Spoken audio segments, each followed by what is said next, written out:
অনেক দিন পর বাসায় সবাই মিলে একসাথে পিকনিকের আয়োজন করেছি।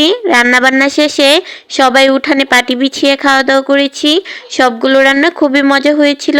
আর আজকে সবগুলো রান্না করেছে বড় ভাবি। ঘুম নাই চোখে?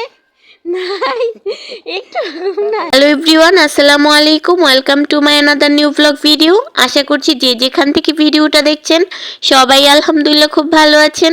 ভিডিওটা ভালো লাগলে স্কিপ না করে সম্পূর্ণ ভিডিওটা দেখবেন। আজকে হঠাৎ করেই তিনজা মিলে প্ল্যান করে বাসায় ছোটখাটো একটা পিকনিকের আয়োজন করে ফেললাম। আগে থেকে কোনো প্রিপারেশন ছিল না, হঠাৎ করে সবকিছু হয়ে গিয়েছে। তারপর সবাই মিলে সবকিছু গুছিয়ে সবকিছু রেডি করে নিয়ে রান্নাবান্না শুরু করে দিয়েছি। আমার ছোট যা হচ্ছে মুরগিটা কেটে ধুয়ে পরিষ্কার করে এদিকে এসে হচ্ছে হলুদ মরিচ দিয়ে মাখিয়ে তারপর মুরগিটা রান্না করে ফেলছিল। আর বাসার বড়সব আয়োজনে বড়সব রান্নাবান্না বড় ভাবি করে থাকে, আর ছোটোখাটো কিছু রান্না আমরাই করি। তো আজকে হচ্ছে ছোট যাকে বলেছিল মুরগিটা রান্না করতে, তো হচ্ছে এদিকে মুরগি রান্না করেছিল আর এদিকে হচ্ছে হুমায়রা হচ্ছে মাটি দিয়ে তার পুরো শরীর মাখিয়েছে। তো আমি ওইটা একটু ভিডিও করে নিয়েছি। তো মুরগিগুলোকেও হলুদ মরিচ দিয়ে ভালো করে মাখিয়ে নিয়েছে, তারপর ভেজে নিচ্ছে মুরগিগুলোকে। আজকে হচ্ছে সবজি খিচুড়ি রান্না করা হবে আর নতুন আলু দিয়ে মুরগির মাংস রান্না করা হবে। তো এই যে আলুগুলোকে একটু ভেজে নিয়েছে, আজকে মুরগিটা ভেজেই রান্না করা হয়েছে। পাশে হচ্ছে ভাবি সবগুলো সবজি কেটে দিয়েছিল খিচুড়ি রান্না করার জন্য, আর এদিকে মুরগিটা রান্না করা হচ্ছিল। মুরগি রান্না হলে তারপরে খিচুড়ি বসানো হবে। তো এখানে হচ্ছে আলুগুলো ভাজা হয়ে গেলে সেগুলো তুলে নিয়েছে, তারপর পেঁয়াজ কুচি দিয়ে দিয়েছে, পেঁয়াজটা ভেজে নিয়েছে। তারপর এক এক করে ভাবি সবগুলো মশলা দিয়ে দিয়েছে। মশলাগুলো দিয়ে খুব ভালো করে নেড়েচেড়ে মশলাটাকে কষিয়ে নিয়েছে। মশলাটা কষানো হয়ে গেলে আগে থেকে ভেজে রাখা মুরগিগুলো দিয়ে দিয়েছে। মশলাটা ভাবি একটু সময় নিয়ে কষিয়েছে। একটু সময় নিয়ে মশলাটা কষালে কিন্তু ওই রান্নাটা খেতে অনেক ভালো লাগে। আর মাংস রান্নার মধ্যে মশলা একটু সময় নিয়ে কষালে মাংস রান্নাটা খেতে অনেক ভালো লাগে। আর আজকে কিন্তু ইটের চুলায় রান্না করা হয়েছে। মাটির চুলায় ইটের চুলায় রান্না খাওয়ার মজাই কিন্তু অন্যরকম। এদিকে মাংসটা কষিয়ে সিলিন্ডার গ্যাসে দিয়ে দেওয়া হয়েছে। আমি এদিকে মুরগির মাংসটা নেড়ে চেড়ে দিচ্ছিলাম, আর ওইদিকে হচ্ছে ভাবি সবজি খিচুড়ি রান্না করছিল। মুরগির মাংসটা রান্না পুরো সম্পূর্ণ হওয়ার পর আমি এসেছি, আর আমি ওইদিকে বাবুকে ঘুম পাড়িয়েও রেখে এসেছি, গোসল করিয়েছি। এসে দেখি যে ভাবি সবজি খিচুড়ি রান্না অর্ধেক করে ফেলছে। তো আমি ওইখান থেকে ভিডিও করা শুরু করেছি। ফুল রেসিপি আমি আপনাদের সাথে শেয়ার করতে পারিনি। তো এই যে এখানে হচ্ছে ভাবি সবজিগুলো আগেই খুব ভালো করে কষিয়ে নিয়েছে।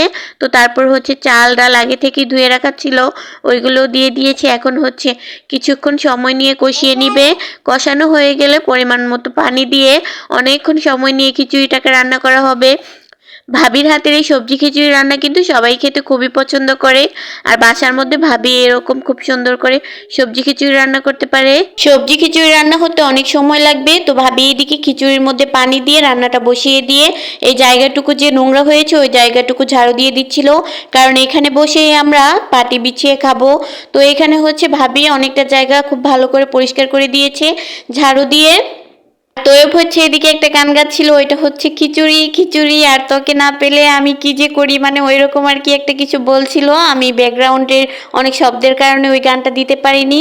তো এই যে এদিকে হচ্ছে খিচুড়ি রান্নাটাও হচ্ছিল, তো একটু পরপর ভাবি এসে নেড়ে চেড়ে দিচ্ছিল। আর আমরা সবাই বলছিলাম ভাবি সবজিগুলো একটু বড় বড় করে কেটে দিয়েছে, তো ওই সবজিগুলো গলে যাবে কিনা। তো ভাবি বলছিল সবগুলোই ক্ষয়ে যাবে। আর আমার ছোট যা এদিকে খিচুড়ি থেকে সবজি আর আলু তুলে তুলে খাচ্ছিল, আর আমাকে বলছিল ভাবি বলো তো আমার মতো এরকম কে কে খিচুড়ি থেকে সবজি আর আলু তুলে খায়। তো আমি ওর সাথে একটু খাচ্ছিলাম, ভালোই লাগছিল। আসলে ওর ওই সময় নাকি অনেক ক্ষুধা লাগছিল, তো কি করবে, ও হচ্ছে খিচুড়ি থেকে আলু আর সবজি খাচ্ছিল। আর এদিকে হচ্ছে বাসার ছোট সদস্যদের কোনো ঘুম নেই চোখে। এই সময় সবাই ঘুমায়, আর কাজের সময় কেউই ঘুমায় না, সবাই সজাগ হয়ে বসে আছে। এইদিকে দেখেন সবচেয়ে পিচ্ছি যে সদস্যটা আছে সেই হচ্ছে উনি।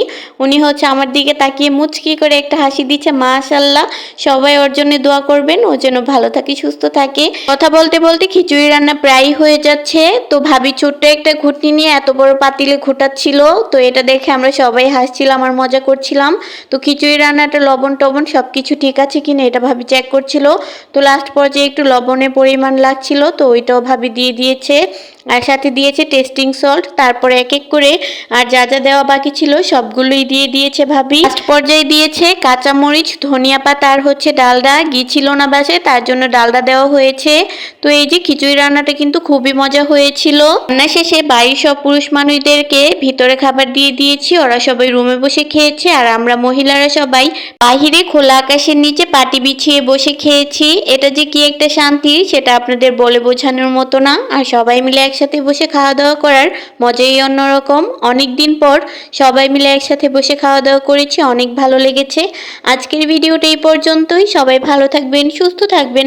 আর আমার এই ভিডিওটা ভালো লাগলে অবশ্যই লাইক, কমেন্ট, শেয়ার করে দিবেন। আল্লাহ হাফেজ সবাইকে।